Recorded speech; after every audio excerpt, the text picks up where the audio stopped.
আসসালামু আলাইকুম। আশা করছি সবাই ভালো আছেন। আমার ছোট্ট ইউটিউব চ্যানেলটিতে আপনাদের সবাইকে স্বাগতম। আমি সবসময় আমার হেয়ার ট্রান্সপ্লান্টেশন জার্নি নিয়ে আপনাদের সঙ্গে কথা বলি। আমার নিজের এক্সপিরিয়েন্সগুলোই আপনাদের সঙ্গে শেয়ার করার চেষ্টা করি। এর বাহিরে আমি অনেক কিছুই আপনাদেরকে বলি, যেমন ডক্টর আমাকে কী টাইপের মেডিসিন দিয়েছে, ডক্টর থেকে কোনো ইনফরমেশন পেলে, অথবা কোনো জার্নাল অথবা ভালো কোনো ডক্টরের থেকে আমি যদি কোনো সাজেশনস পাই, সেটাও আপনাদেরকে আমি বলার চেষ্টা করি। তো লাস্ট একটা ভিডিও দিয়েছিলাম যে কী কারণে হচ্ছে আমাদের অল্প বয়সে চুল পড়ে যাচ্ছে এবং এটা কিভাবে প্রতিকার করা যায়। তো ওখানে দু একজন ভিডিওতে কমেন্ট করেছিলেন যে আপনি নিজেই তো চুল নাই, আপনি আবার এগুলো কেন করতেছেন। তো ওই ভাইদের একটা কথা বলি, আপনারা হয়তো আমার ভিডিওটা দেখেন নাই, কারণ দেখলে আপনি বুঝতেন যে আমি হেয়ার ট্রান্সপ্লান্টেশন করেছি। তো দেখে আসলে বলা উচিত আমাদের, না দেখে যদি কোনো কমেন্ট করি সেক্ষেত্রে আসলে ফলস কমেন্টটা হয়ে যায়। তো যাই হোক, আমার হেয়ার ট্রান্সপ্লান্টেশনের আজকে হচ্ছে 1 মাস 28 দিন। আজকে আমি একটা গুরুত্বপূর্ণ টপিক নিয়ে আপনাদের সঙ্গে কথা বলবো, সেটা হচ্ছে পিআরপি কি, পিআরপির উপকারিতা অপকারিতা, কাদের পিআরপি করা উচিত না, আর বাংলাদেশে টপ দু একটা জায়গার নাম বলবো কোথা থেকে পিআরপি করলে আপনি ভালো রেজাল্ট পাবেন। তারপর হচ্ছে কেমন কস্ট, ওভারঅল বাংলাদেশে হচ্ছে পিআরপির কস্ট কেমন সেটা নিয়েও বলবো। পিআরপি কি, এটা নিয়ে আমাদের অনেকেরই কোশ্চেন ছিল। পিআরপি হচ্ছে আপনার প্লেটলেট রিচ প্লাজমা। এটা পেশেন্টের নিজেরই ব্লাড। আপনি যে ক্লিনিকে করবেন ওখানে যাওয়ার পর আপনার বডি থেকে একটা অ্যামাউন্টের ব্লাড নেবে, নিয়ে এটা সেন্ট্রিফিউজ করবে, করার পর হচ্ছে রেড ব্লাড সেলটাকে আপনার রিমুভ করবে। এরপর যে অ্যামাউন্টটা থাকে ওটা হচ্ছে আপনার প্লেটলেট রিচ প্লাজমা, যেটা হচ্ছে আপনার হেডে বা স্ক্যাল্পে খুবই সূক্ষ্ম একটা সিরিঞ্জ দিয়ে পুশ করবে।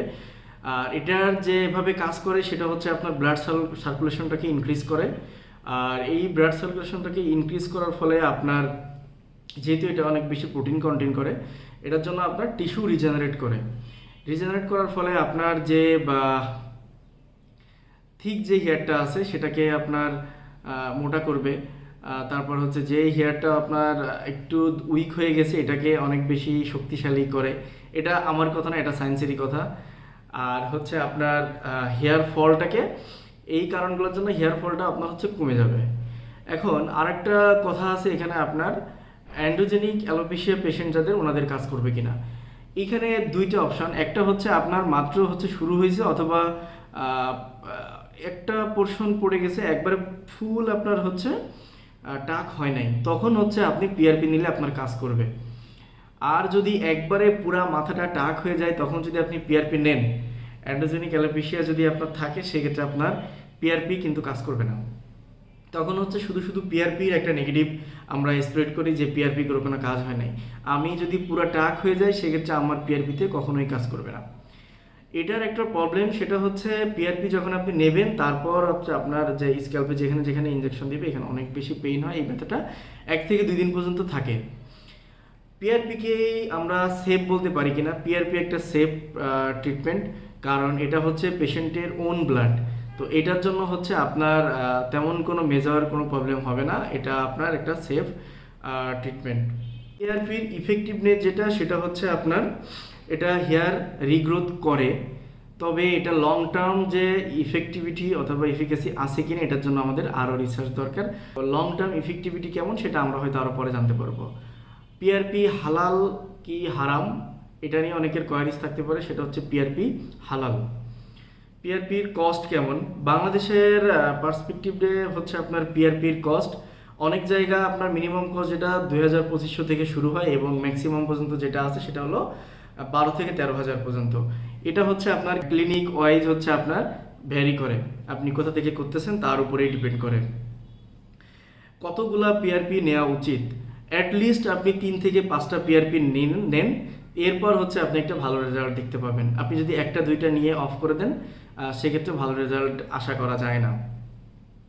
আর পিআরপি আপনি সেখান থেকে যদি করেন, নর্মাল কোথাও থেকে করেন, তাহলে হচ্ছে ভালো রেজাল্ট খুব একটা পাবেন না। আপনি একটু ভালো জায়গা থেকে করতে পারেন, সেটা আমি দু একটা জায়গার নাম বলি, সেটা হচ্ছে আপনার হেয়ার ফ্রি অ্যান্ড আছে একটা, তারপর হচ্ছে নিউ রুটস একটা ক্লিনিকের নাম আছে, ডিএইচআই আছে।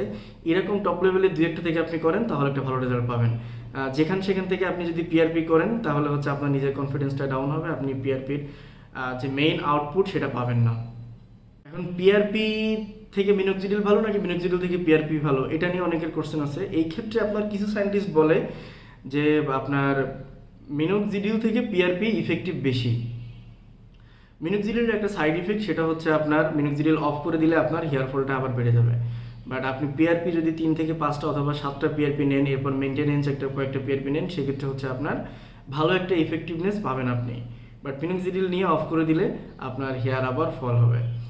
এখন পিআরপি করার আগে পরে আমি মিনোক্সিডিল ইউজ করতে পারবো কিনা, কতদিন আগে অফ করা উচিত, কতদিন পরে নেওয়া উচিত, পানি কখন লাগাইতে পারবো না পারবো, এটা নিয়ে একটু বলি। মিনোক্সিডিল আপনার পিআরপি নেওয়ার 2 দিন আগে না দেওয়াটা ভালো, এটা ডক্টরই বলে যে পিআরপি নেওয়ার 2 দিন আগে মিনোক্সিডিল অফ করে দেওয়াটা ভালো।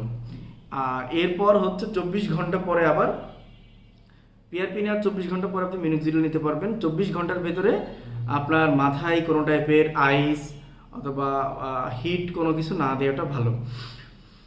আর পিআরপি কাদের করা উচিত, এক্ষেত্রে একটু গুরুত্বপূর্ণ মেসেজ এটা অনেক। পিআরপি হচ্ছে আপনার যাদের এজ 18 কম তাদের পিআরপি করা উচিত না। তো ডক্টর যেটা বলে 18 থেকে 72 বছর যাদের বয়স, এর ভিতরে আপনি পিআরপি করতে পারবেন। আর সব থেকে বেটার আপনি পিআরপি করার আগে ডক্টরের সঙ্গে কথা বলে তারপর পিআরপি করা ভালো, কারণ আপনার অন্য কোনো সাইড ইফেক্ট কোনো প্রবলেম আছে কিনা বডিতে সেইগুলো জাস্টিফাই করে তারপরে পিআরপি করা উচিত। এখন অনেকের কোয়ারিজ থাকে আমি পিআরপি করব নাকি হেয়ার ট্রান্সপ্লান্টেশন করব। তো এইখানে হচ্ছে একটু মতদ্বন্দ্ব আছে। যেমন হচ্ছে আপনি পিআরপিটা হচ্ছে আপনার নন সার্জিক্যাল একটা সেফ ট্রিটমেন্ট, এটাতে আপনার কোনো অপারেশন কোনো কিছু করা লাগবে না, আপনার নিজের ব্লাড নিয়ে আপনার হচ্ছে নিজের স্ক্যাল্পে দিবে। এটা হচ্ছে নন সার্জিক্যালের জন্য আপনি সেফ বলতে পারেন। আর পিআরপি যদি আপনি ভালো জায়গা থেকে করেন একটা ভালো আউটপুটও পাবেন। অনেক সায়েন্টিস্ট বলে এটাতে আপনার 80 থেকে 89% আপনি রেজাল্ট পাবেন। আর হেয়ার ট্রান্সপ্লান্টেশন যেটা, এটা সার্জিক্যাল একটা ইস্যু, আপনি অপারেশন করবেন, অনেকে হচ্ছে অপারেশন ভয় পান, তাদের জন্য এটা problem. But hair transplantation PRP থেকেও ভালো। আপনি যদি একটা টপ লেভেলের ভালো ডক্টর দেখিয়ে আপনি ভালো জায়গা থেকে হেয়ার ট্রান্সপ্লান্টেশন করতে পারেন তাহলে হচ্ছে আপনি ভালো আউটপুট পাবেন। এখানে কিছু ডক্টর বলে যে আপনি যদি 90 থেকে 94 অথবা 95% হেয়ারটাকে আপনার ট্রান্সপ্লান্টেড হেয়ারটাকে রিগেইন অথবা ধরে রাখতে পারেন, সেক্ষেত্রে আপনি সাকসেস। তো ভালো জায়গা থেকে করলে এরকম আউটপুট পাওয়া যায়। সুতরাং পিআরপি হচ্ছে নন সার্জিক্যালের জন্য ভালো, আর হেয়ার ট্রান্সপ্লান্টেশন হচ্ছে আপনার লং টাইমের জন্য ভালো। সেক্ষেত্রে হচ্ছে এটা আপনার পেইন সার্জিক্যালের একটা ইস্যু থাকে। পিআরপির পরে আপনি ইমিডিয়েট হেয়ার ওয়াশ করবেন না, এটা আমি একটু আগেও যেটা বলেছিলাম যে কোনো কিছু পানি কোনো কিছু লাগাবেন না 24 ঘন্টার ভিতরে। তো সেটা হচ্ছে আপনার 24 আওয়ার্সের ভেতরে, পিআরপি করা 24 আওয়ার্সের ভেতরে পানি না লাগানো ভালো, এটা ডক্টরই বলে। এখন পিআরপি করার কতদিনের ভেতরে আমি রেজাল্ট পাবো, সেটা হচ্ছে আপনার 1টা থেকে 2টা পিআরপি দিয়েই আপনি রেজাল্ট পাবেন না, আপনার হচ্ছে রেজাল্ট নোটিসেবল হবে আফটার 5 or 6 মান্থ। তো এই জন্য আপনি 4-5টা পিআরপি নেওয়ার পর আপনি একটা ভালো রেজাল্ট পাবেন। তো পিআরপি নিয়ে অনেকেরই অনেক বেশি কোয়ারিজ ছিল, আমাকে লাস্ট ভিডিওতেও বলেছিলেন ভাইয়া পিআরপির কস্ট কেমন, পিআরপির উপকারিতা কি, পিআরপি করলে ভালো কিছু হবে কিনা। তো সব কিছু মিলাই পিআরপি নিয়ে আমি কিছু ইনফরমেশন দেওয়ার চেষ্টা করেছি। যদি আপনাদের কোনো কোয়ারিজ থাকে এরপরেও আমি কমেন্টে বলবো। আর ভিডিওতে আসলে যদি আরও ইনফরমেশন দিতে চাই ভিডিওটা আরও বড় হবে। অনেকেই বলেন যে ভিডিওটা বড় হয়ে যাচ্ছে, সেক্ষেত্রে তাদের দেখতে অনেক প্রবলেম হয়। আমিও চাই যে ভিডিওটা ছোট হোক। তো ভিডিওর বাহিরেও আপনাদের কিছু জানার থাকলে আপনারা অবশ্যই কমেন্ট করবেন, আমি আপনাদেরকে ইনফরমেশন দেওয়ার বেস্ট ট্রাই করব। তো ভালো থাকবেন, আমার জন্য দোয়া করবেন। আল্লাহ হাফেজ, আসসালামু আলাইকুম।